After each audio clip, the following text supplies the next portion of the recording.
I'm chilling at the spot, she tell me come over. I'm thinking living room table, I'ma bring the coasters. Shout a stack with the beef, I'm about to roast her. She was a little choosy, I'm glad I chose her. Hard to focus, too much company, can't keep switching sofas. Roller coasters, I do what I do, it do it at poster. Good morning, Folgers, dip my bill for the cream. She put it in the mean. All right, welcome back, everybody, to Grit and Grace, where we have raw, soulful conversations and hold the salmonella. Okay, I am your host, Madam Midheaven, I am Alice. and today we are here to talk about healthy relationships after toxic ones. As a continuation from our last episode, as far as healthy versus unhealthy, what does that look like in general? So we started with episode 1 with building community because we want everyone to have an established community, know what community feels like, know what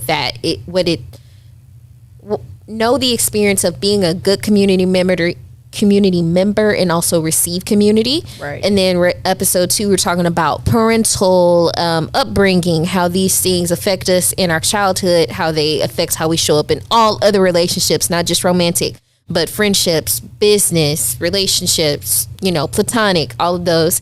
And then episode 3, where we're talking about healthy versus unhealthy relationships, red flags, green flags, what that looks like, so that you can know how to navigate those when they appear and come up in your life.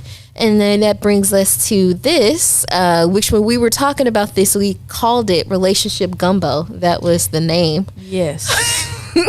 Because it's a big gumbo pot, and if you ain't from the South and don't know about gumbo, you need to get you some, but don't get it out the North because it ain't gonna be good.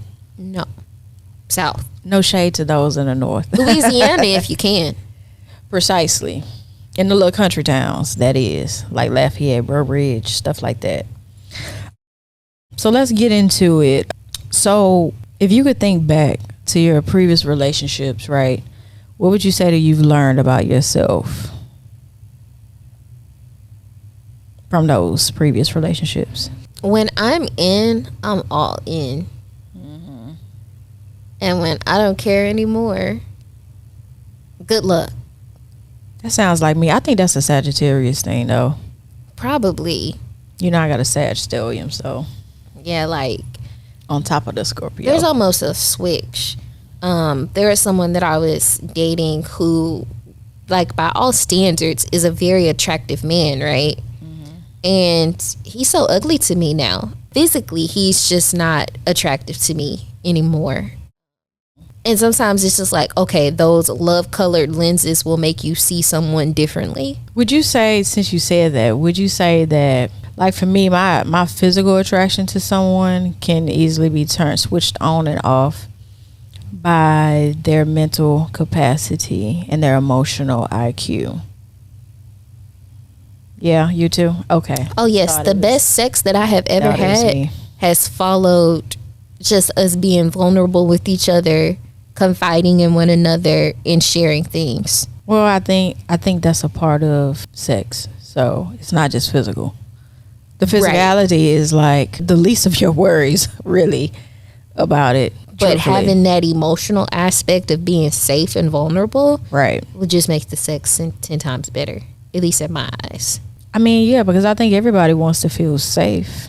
Yeah, and comfortable. Emotionally, mentally, physically, to show up in this space, because it's the rawest form that you're going to see of somebody. You know what I'm saying? It's the rawest form that you're going to see of that person. So if you don't feel safe, then you're not going to show up raw, and there's going to be a misalignment in that interaction, right?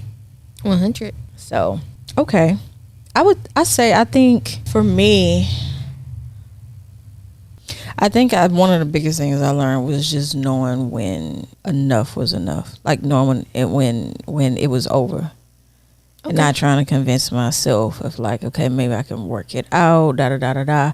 Like, no, I'm going to see it through and know that I did try enough on my end to go to sleep peacefully at night. But when it just completely ain't working, Ain't no spark there. Ain't no, like, if you breathing irritates me, we passed it being over at that point. Past. If you blink and it annoy me, run.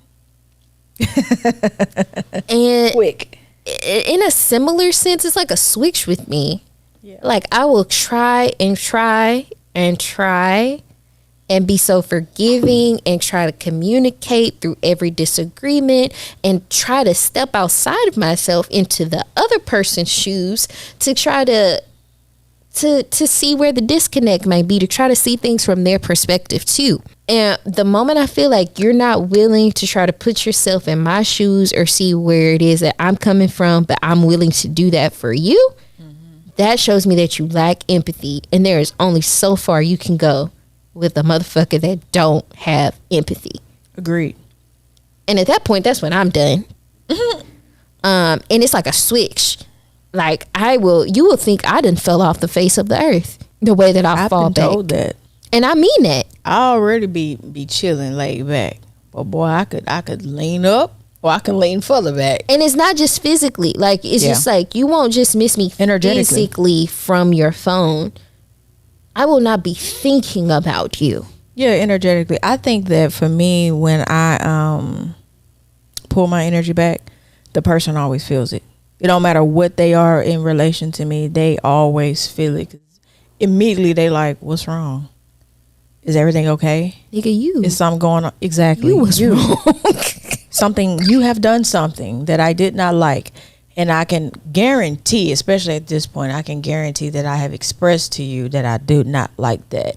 And you continue to do it. I don't feel like I owe you an explanation after that, because I've already explained to you probably more than once. Like, hey, all right now.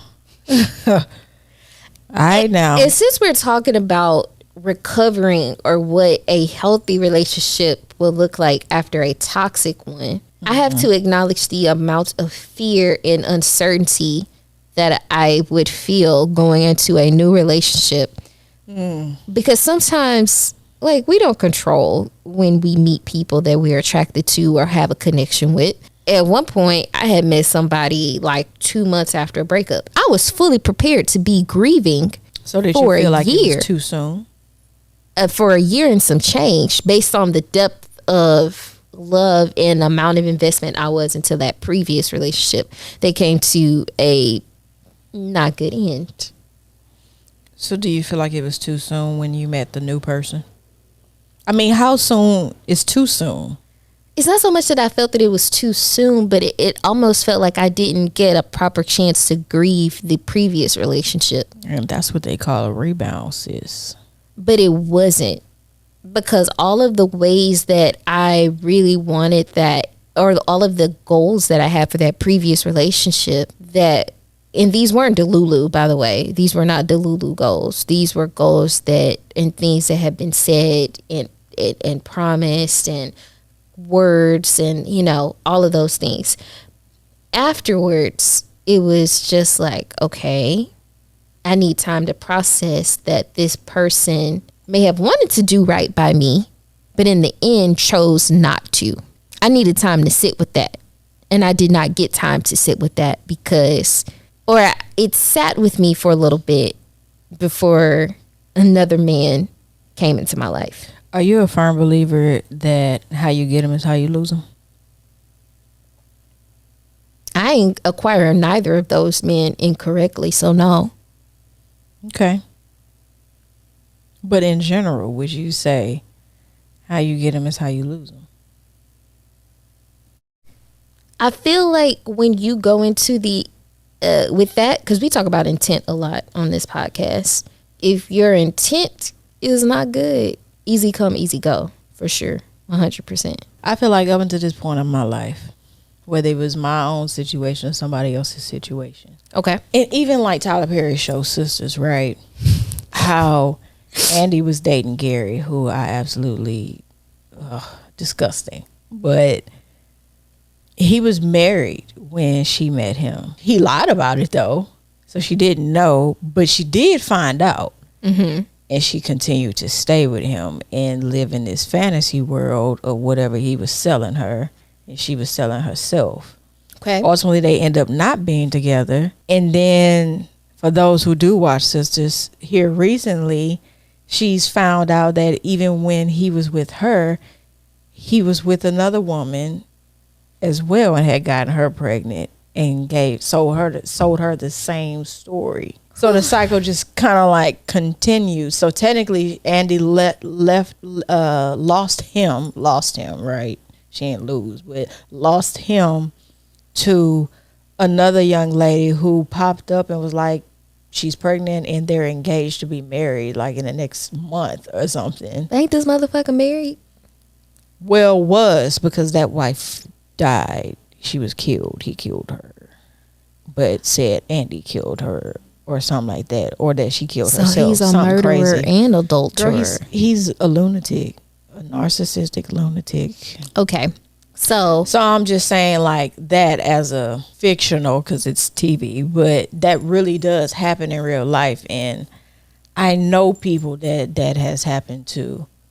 And I'm like, well, sis, you knew he had X amount of other baby mamas and was doing whatever with them already. Why did you think your situation was going to be different when he started messing with you on the same type time? Okay. He didn't come to you. I guess what I'm getting to is, first of all, he didn't come to you available, right? Okay. And you continue to operate with her or him or whatever in this space of fantasy, essentially, because if someone isn't available, him, her, whatever, it is not available, you truly don't, there's nothing really there of substance yet. Mm-hmm. Because they can't give you any of them. Or what you get of them is limited. There you go. So that's why I tell people, like, how you get them is how you gonna lose them. In a negative fashion, if it's something like that. You know what I'm saying? Because what else do you expect? With that and that's being why when said, people be like, oh, well, she moved on too soon. That's why I asked you about your situation. You know, well, did you feel like it was too soon? I remember you telling me before, well, some people check out of a previous relationship way before they physically check out. right. And you already kind of start that healing process. And I understand that because sometimes you have to be able to physically get up and go. Mm-hmm. But some people don't have that strength, you know. Mm-hmm. I agree. So I could see on the outside, the world is like, oh, she just broke up with Brad. And she with Tom already. Really, she left Brad about 3 years ago, Miss Ma'am. Okay. You know what I'm saying? And because we keep it very real on this podcast, I don't give a fuck. I'll tell exactly what it was. So me going through these motions with somebody for an entire year, and it felt like it was much longer, right? There was a cultural and ethnicity difference that he told me was not going to be a problem. You're not going to be a secret. It's not going to be any issue. But it did. Keep in mind, this is somebody I've known since middle school. History, okay. I met this person at Drew. Of course, there was a long period of time between middle school and high school in which we weren't speaking to each other, but I always knew of this person. And because we ran in similar circles, I'm sure this person knew and had heard of me. Right. During this year in which we were dating, escorting, and getting to know, not escorting, courting. Courting one another, there were trips, there was so much emotional intimacy here that's where the heartbreak really lived in. The memories. It's not even that. Like, we talked about being seen and accepted. I felt that for the first time maybe in my life, that this was the first person who really saw me and could acknowledge what I had been through and still choose to love me or be there and occupy space with me. And then for it to end on this very traumatic aspect of, oh, you're not the right color. Oh, my family is not going to accept you. Do you think that's how he really felt? Or maybe that was his family pushing that onto him and his family knew nothing about me. He was people pleasing, for sure. That's what I'm saying. And then so in that aspect of, okay, we came together on some genuine shit. We really loved one another. And this is how it comes to an end. I was emotionally distraught Like, I would have been too. very much. And then for me to meet someone amazing in February of the next year, when we were breaking up in December, right? It was rough. It was weird because I saw this person and I was immediately physically attracted to him, but also just very aware of my own emotional state, that I wasn't really ready, but it was just like, okay, here it is. And not to say that our relationship was perfect at the beginning. It's not perfect now, but it's something that, So was it too soon? By my own standards, yes. By the universal standards of, okay, you think it's too soon, I don't, here it is. I think we have to be careful with that, though. Sometimes it be a test. Well, by all accounts of where I am now, I probably failed that test. Okay. And I'm okay with that. I'm very We've all much in failed love. a few tests, honestly. So I completely understand. I think that in addition to that, at least for me, right, my discernment became a lot stronger. And I think that's something important to have, right, to mold your discernment after getting out of a toxic situation. And I think that just goes in part with the healing part, the phase or whatever. And basically not turning a blind eye to things that you've seen before, things that don't feel up to par, things that might seem a little too good to be true, because normally it is. It just ain't shown itself yet. And I know those are all external things, but I think you also have to have it internally too. Know when you lying to yourself.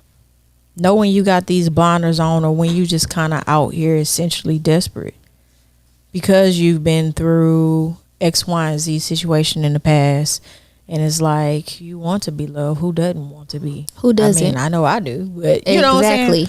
So don't just be in that phase and state of pointing out what they doing or not doing. Also point out what you doing and not doing too. Exactly. That's when it gets healthy. Because if you only pointing the finger and you're not doing any self-reflection.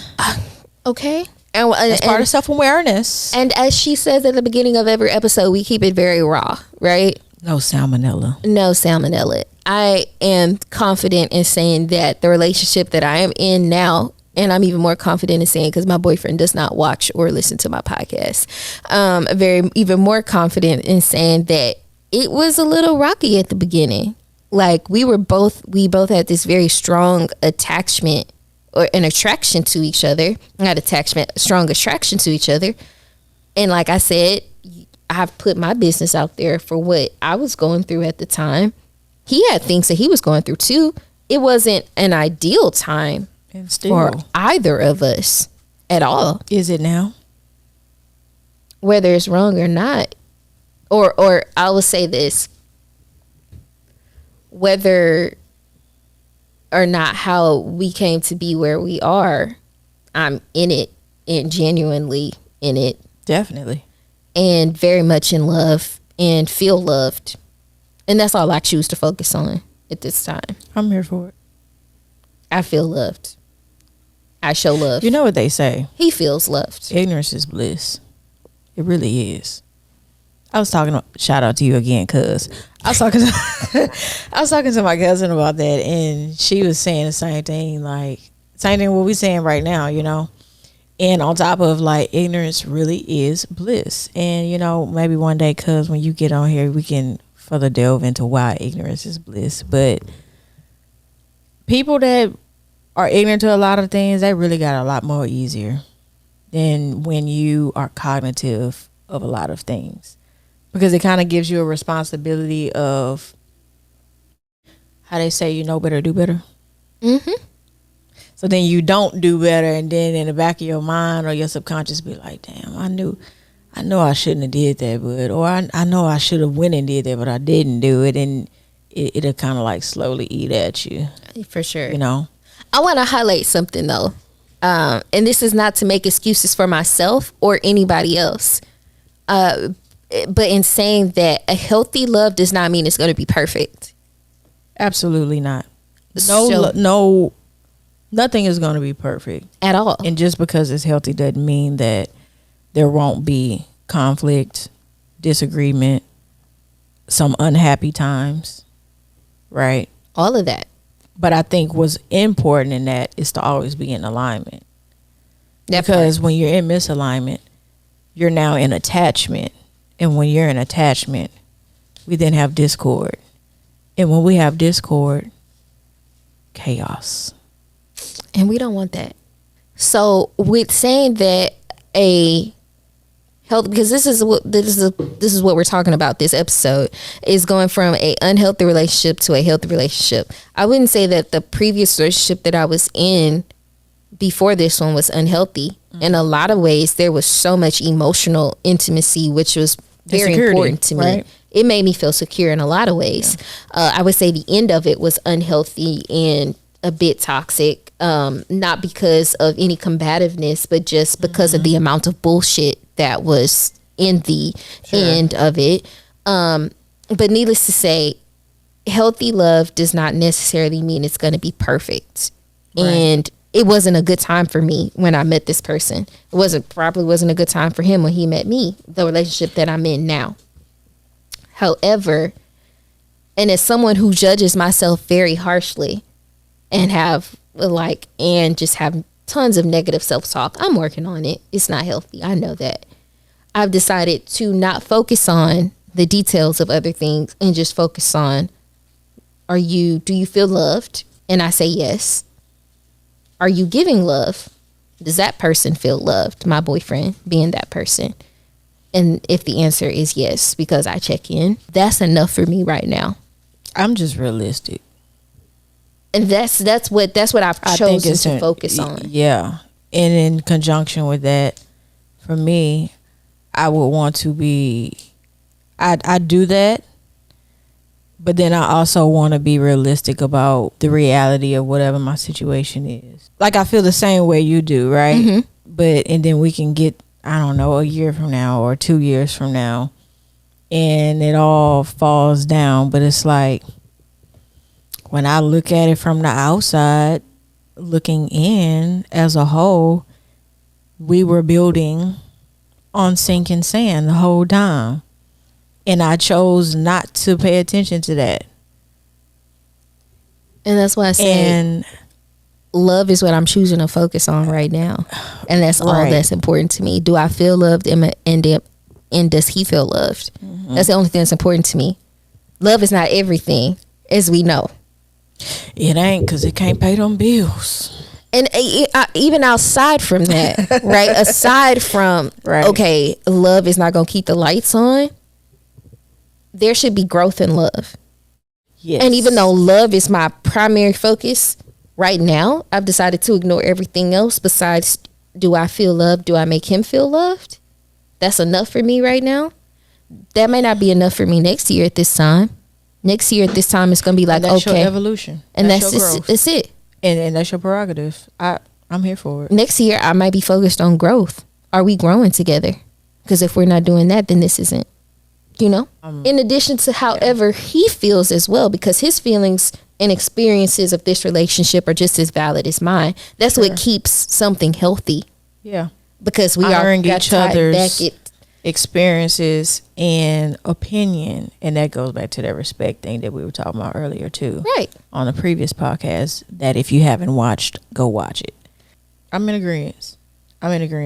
I think that what I see a lot in people in other relationships is, because I feel like they'll hear what you're saying and then they'll trick themselves into believing like, oh, this is great. But it's like, baby, you got a whole bunch of abuse in your relationship. No. Or y'all literally just don't mesh. Literally, and you're trying to force it. And this is why I said, right, there has to be alignment. Don't make excuses. Exactly. There has to be alignment. There's a difference between alignment, because you can't force alignment, right? No. If you're forcing alignment, it's no longer alignment, it's attachment. And great things don't come out of attachments like that.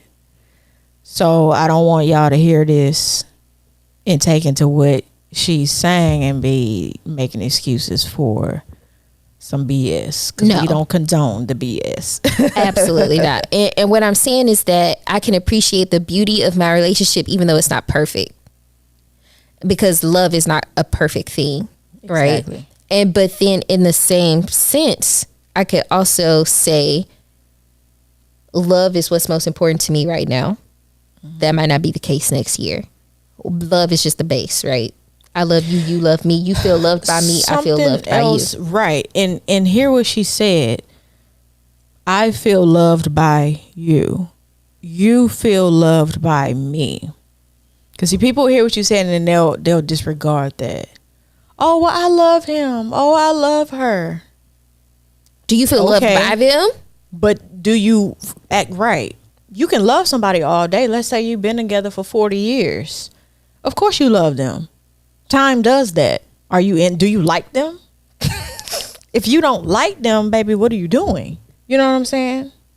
If one of you or both of you can't really stand to be in the same room with each other, or don't even have something to share with each other that's healthy, what are we doing?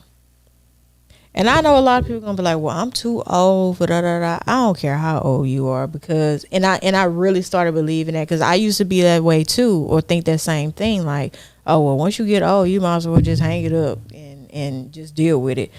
And then I started seeing older couples getting married and they're 70, they're 60, like getting remarried. I had a great uncle to someone that they really are happy with, and they make them happy. They take care of them. The other person's taking care of them, and they are going and enjoying the rest of their lives together. And they're not, oh, I can't stand to be next to you, or why are you talking to me, or whatever the case may be. Is not that. Yeah, I'm not saying that those couples are perfect even in their old age, but they have a purpose and they have substance in their relationship. They're not just in a monotonous, robotic. We're not here for the fuck of it. Yeah, we're here because we want to be here. Really experience each other because we love each other. Right. I'm a firm believer. I'm not in a codependent relationship with anybody. Not family, friends, romance wise. I am fine all by myself, and a part of that is toxicity and me being unhealed from trauma, because hyper independency is a trauma response. What I'm saying is that I know how to operate on my own. And as much as I am in love, I am not in a codependent relationship. I function on my own well by myself. He functions on his own well by himself. And to be clear as well, I forgot to speak on this. There are codependent relationships, independent, and interdependent. When you get with somebody, you don't want to be in a codependent situation, and you don't want to be in an independent situation, because then what we here together for. But an interdependent situation, that means we have autonomy. I'm an individual, you're an individual. Think of the letters. We share some things together. I respect you, you respect me. I don't just like you. I don't just think you pretty. You know what I'm saying? I am proud of you in the endeavors that you choose to do that I might not do with you, and vice versa. Right? Interdependence. That's really what we want to aim for when it comes to relationships with people, whether it's your daddy, your mama, your sister, your grandma, your brother, your man, your old lady, your girl, whatever. You know, cousin, doesn't matter. I'm gonna take it a step further to further display this. You're either an A or an H, and I've heard this before. If you're in an A relationship, that means, like, we all know how an A looks. You're leaning together, and something across unites you. Meaning that if you take the small bridge that makes the letter A, that you will collapse. It will collapse. Now, if you think of the letter H, it's basically two pillars connected. Yeah. That are not dependent on one another. Right. Be in an H relationship. Right. Be an H. Meaning that you can stand alone. You could be a pillar but you can also come together and make something greater. Right. And that's why, this was very random, but that's why I don't understand this whole nonsense going on socials about 50-50 and all of that. And I know what's going on socials is minor to what we're talking about right now, but it just popped in my head. Did the vomit for 50-50. That's how I feel about it. Ain't no 50-50. Ideally, I'm giving you 100 of me and you're giving me 100 of you. Or I'm giving it 100 and you giving it 100. Now, when I say 100, I just mean full capacity. Because some days you might be 30% internally. You might not be 100. You might be 50% internally. So all you can give is 50. Give your 50. Because that's as far as your bar go anyway. So your 50 is 100. You get what I'm saying? I just wanted to break that down for y'all. It ain't no 50-50. Be a H. B and H. Be two pillars. And be able to walk side by side, not behind or in front of. You understand? Key part. Be able to walk on my side and hold my hand. If you behind me, I can't hold your hand. If you in front of me, I can't hold your hand. You understand? And here's to say, like, that this is the biggest difference between a healthy and an unhealthy relationship. If I call my man right now and be like, I need you, I'm hurt, I'm stuck, something has happened, that's not me being dependent on him. That's me choosing to depend on him. Like, hey, this is what's happened. I could use your assistance. And I could depend on him for when I need him because he knows I'm not going to just be bullshitting. Mm-hmm. Like, if I were to call him, he would know that it's serious, right? Mm-hmm. And vice versa. Not to say that, like, you can't depend on your person, because that's what makes them part of your person, is knowing that you can depend on them when you need them. Right. But also knowing that you can operate independently as well and function just as well on your own. I agree. And I think that's what people need to realize. Like, I think, yeah, I agree. The relationship's supposed to bring out the best of both of y'all. Mm-hmm. You already whole by yourself. And like I said, I think in the first episode, when you get with certain people, and this is also paying attention to, right, that discernment. When you get with certain people or around certain people, every energy, when it mixes with your energy, is just like chemistry. For all those chem heads out there, it can cause a different reaction, right? And if you get around this person or you get with somebody and it's causing a negative reaction or not so good reaction or not a positive reaction, you need to be going the other way. Don't be trying to add a base to the chemical reaction formula to try to even it out. Like, no, because then you back here. And what if you run out of that base? It's going to fall. Your pillars lean with an A. Right. They're connected at the tip, and they're connected in the middle. When you take that middle away, which represents the codependency amongst a lot of relationships, either the two people will crumble and fall inwards. Right. Versus an H. I was already an I before we came together to form this. Exactly. This H. Exactly. I'm whole in myself. And when you're holding yourself, that allows you to do so many more things. It changes your entire perspective on life. Tying this back to this whole segment of episodes 1 through 4, when you are holding yourself, you can be a better community member. When you're holding yourself, you can recognize what an unhealthy or a healthy relationship is. When you're holding yourself, you know how to enforce those boundaries so that you can show up for yourself and for the people that depend on you in the best way. Mm-hmm. Be whole within yourself, and that will help so many more of your relationships. Identifying healthy ones. I think it's tricky for even me sometimes, because I know that when I meet certain people, a lot of times it is to be a light in their life. Not necessarily they're there or I'm in their life for a lifetime. It could just be a reason, and a few of them a season. And I say that because you could meet some great people, and they could not be in the best position in their life. And I understand, and I hope y'all understand too, that we're not meant to do this thing alone, you know? And so I think with men, right, they're very hyper independent. Some of them are very codependent. But some of them are very hyper independent in the fashion or the fact that like they want to have it all together or whatever they consider all together before they actually give a woman a chance, like, or want to give themselves a chance with this woman or whatever, you know. And I feel like they could really miss out on some good people doing that because of being hyper independent, or yeah, essentially.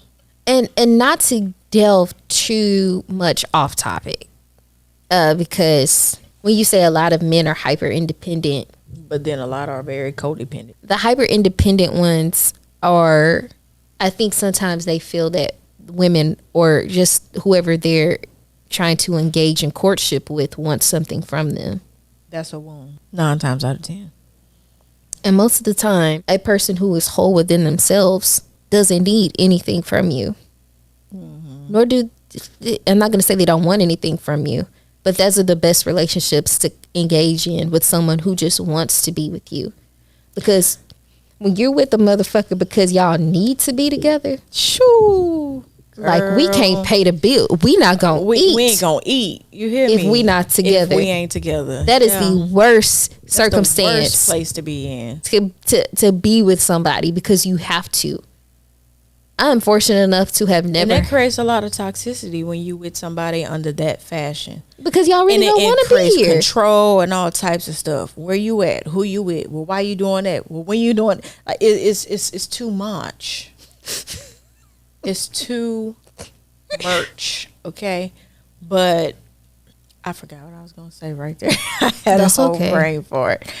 But I think that us as humans, we shouldn't really shortchange ourselves on greatness or blessings or even experiences with people just because we're not in a place or the space or the position that we ideally want to be in. Because sometimes they might be a key piece to that puzzle. Not necessarily financial or anything like that, but just that mixing of energy, right? Clicks something in you, right? And that propels you in that endeavor, that personal endeavor that you got going on or whatever. You know, now I'm thinking about somebody. Who are you thinking about? Atlanta. Oh. Because they do this. Yeah, they do this a lot. And you ain't got to do that. You really don't have to do that.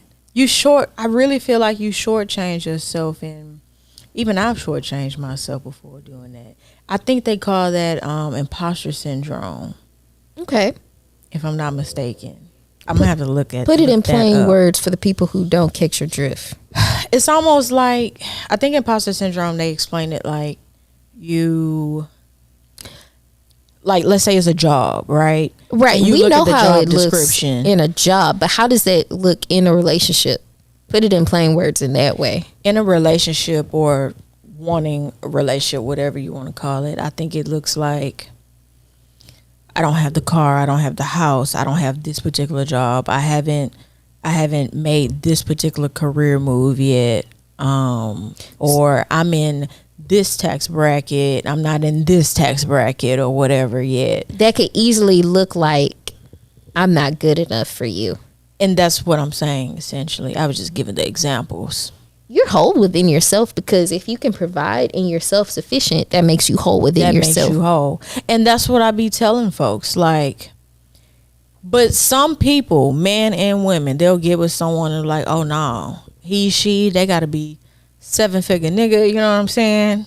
And nothing less. Or else I won't talk to him or her or whatever. And it's like, okay, that's a person that's just there for your money 9 times out of 10 and the material wealth, not because they truly see you. Whereas me and other people like me, on the other hand, you can be a mechanic for all I care. Can you pay your bills? Do you have your own mode of transportation? Is it reliable? You got a roof over your head? All your bills is paid up? The basics. The basics, meaning you can take care of yourself. You're not out Then here cool. racking up debt trying Yeah. to pretend to be something you're not. Right. But I think from back in the day in societal standards, it was like that. Because you got to remember until like, what, 67, I think it was? Or was it before that? Women couldn't even have their own bank account. Really. Well, that was in the 70s. There you go. So it's like you had to depend on a man. You had to stay because there was really nothing else that you could do. Versus now we're in a society where women make money too, not just men. So it really isn't too much of a gender role. And I bring this up to say, in the relationships now, why are we still like, oh, well, he don't make this, he don't make that, I make more than him. Okay. Be with someone who you want to be with. Not with someone. Be with someone that sees you. Be with someone that takes care of you. Be with someone that exemplifies, not a material way, whatever, what you need and what you want, because we know that's flighty. Material things come and go. Be with that type of person. Not because, oh, well, he makes this amount of money. He makes $100,000 a year, so he's able to buy me a house and da da da. You can buy you a house too, girl. First of all, 100,000 ain't shit. It ain't in these days. In these days, 100,000 ain't shit. It ain't. So you really need like 200 minimally just to survive. I'll say this. In a lot of ways, I was already whole in myself. Actually, I was completely whole in myself when we met each other. That's not to say that he didn't upgrade me, that he didn't show me didn't make me aware to other things.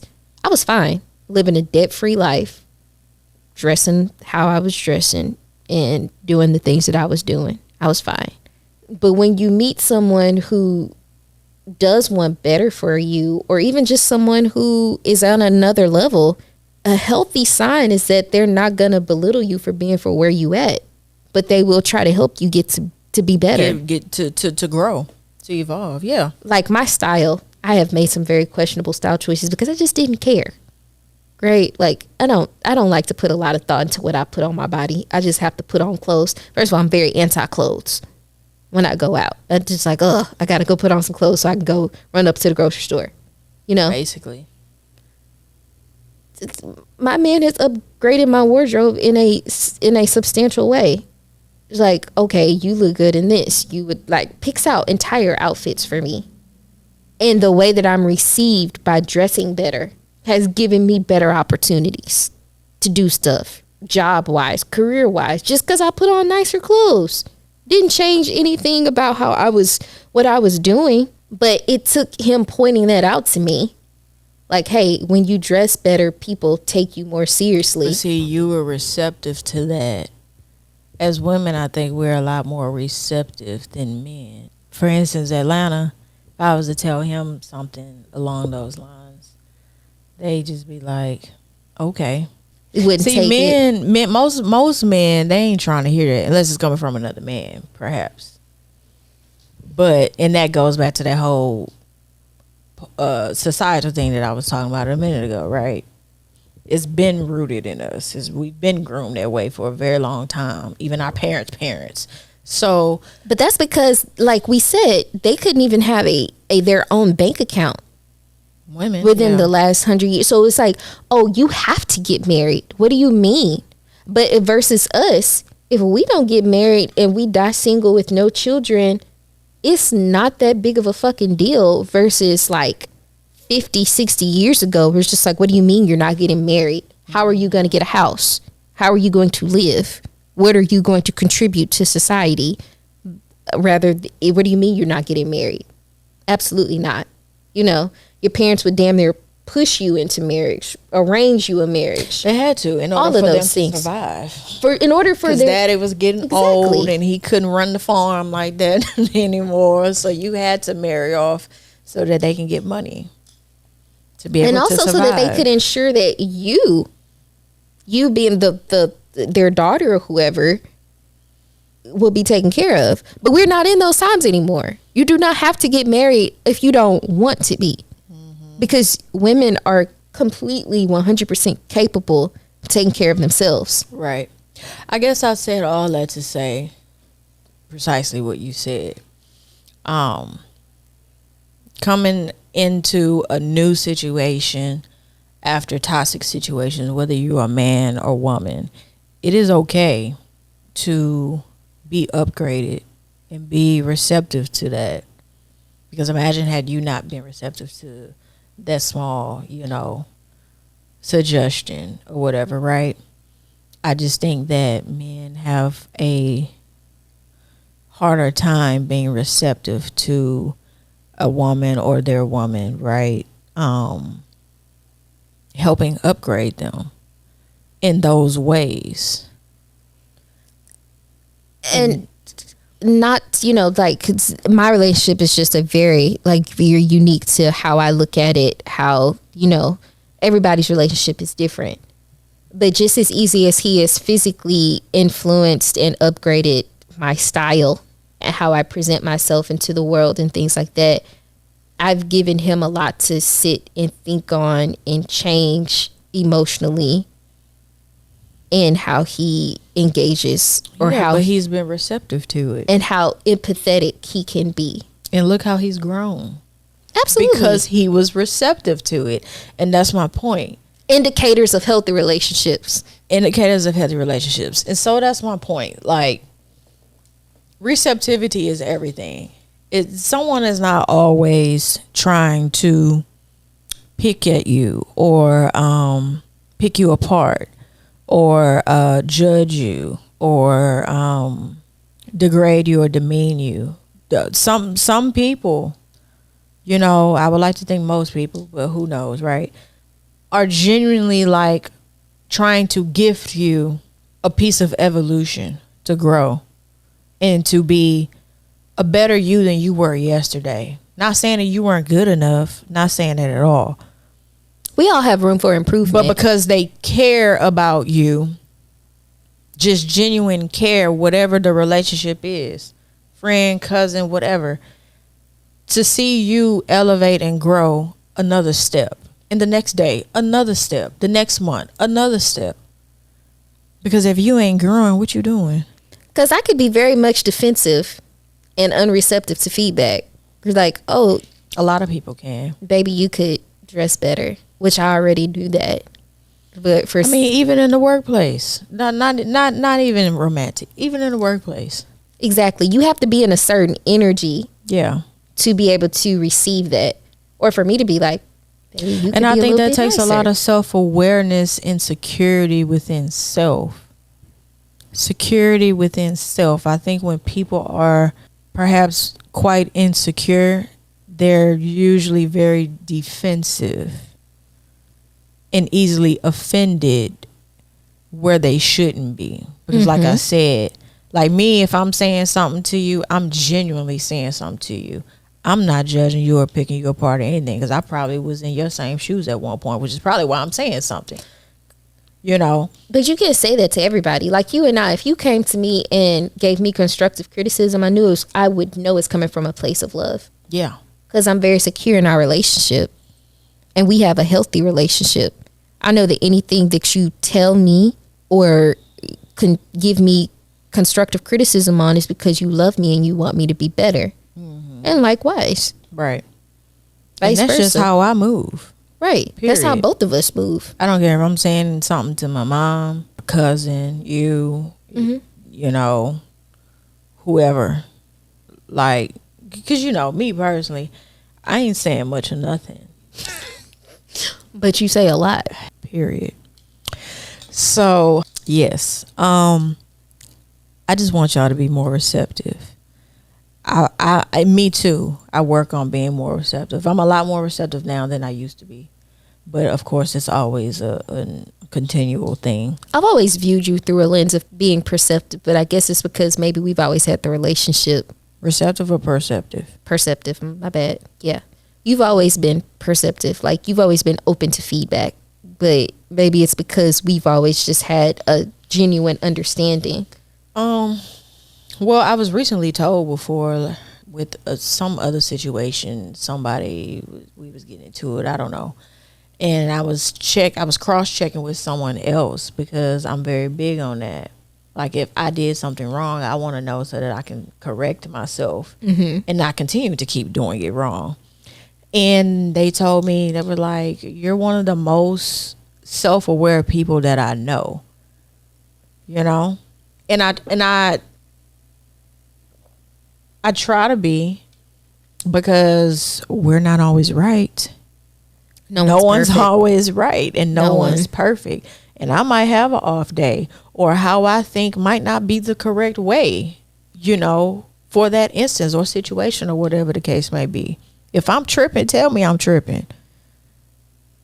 But also know when you tripping and be able to receive like, hey, you tripping right now. Also, guys, it's easier for someone to not tell you than it is for them to tell you. And so that's one thing to think about when you are giving someone who you care about critical feedback. Active criticism.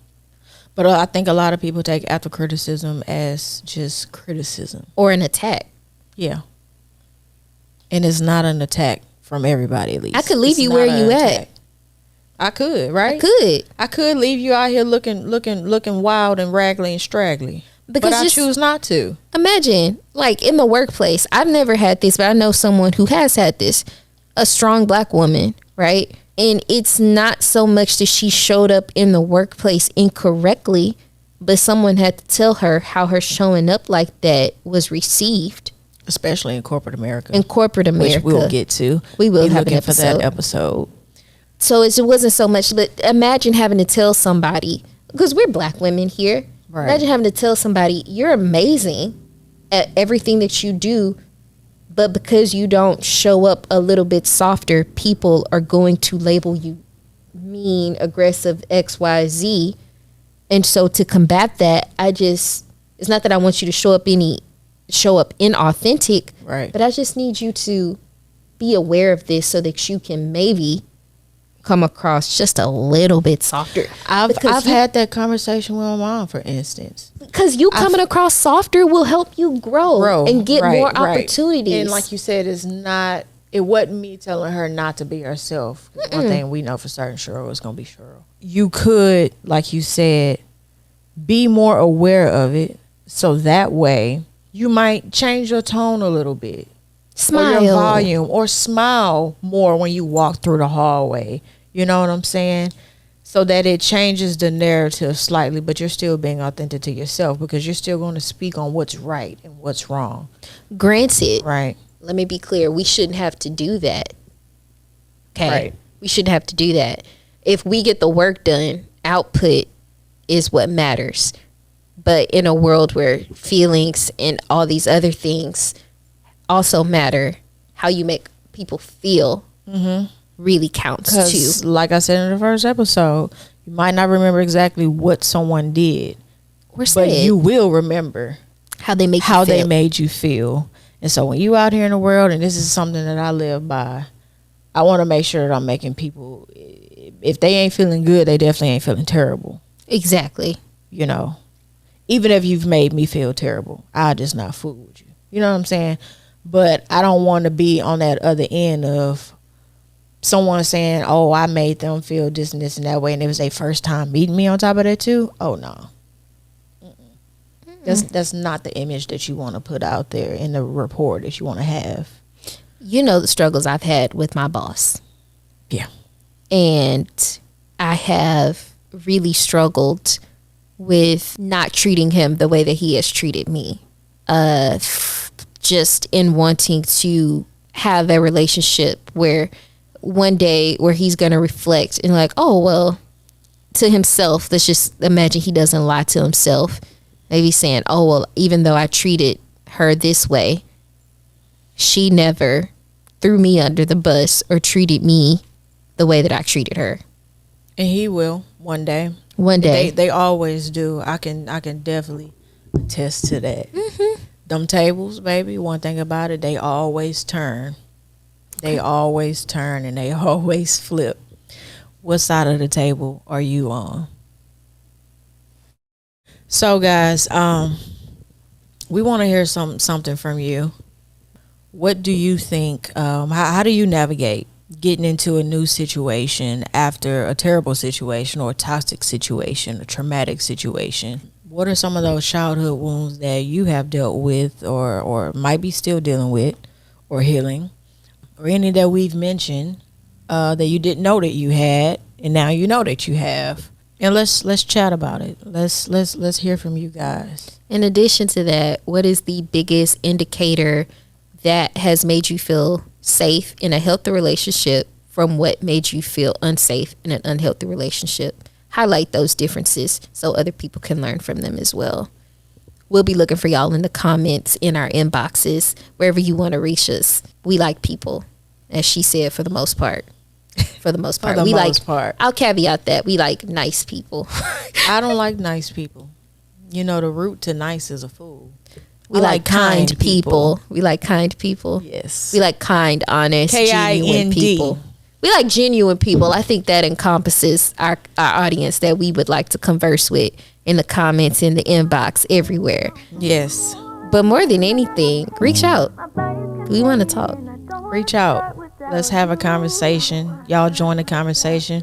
Thank you all for tuning in and being here today. Our engineer is telling us we are over time. Shout out to Daisy. Make sure that you shout out to Breezy Daisy back there. Yes, D Breezy. Make sure y'all follow us on socials. On Instagram, you can follow me at Madam Midheaven, that is with an E, and you can follow Alice at They Two Wise. Call me Alice. Make sure you like, comment, share, and subscribe to the podcast. We are Grit and Grace, raw, soulful, open conversations. Hold the salmonella. We'll see y'all next time. Bye.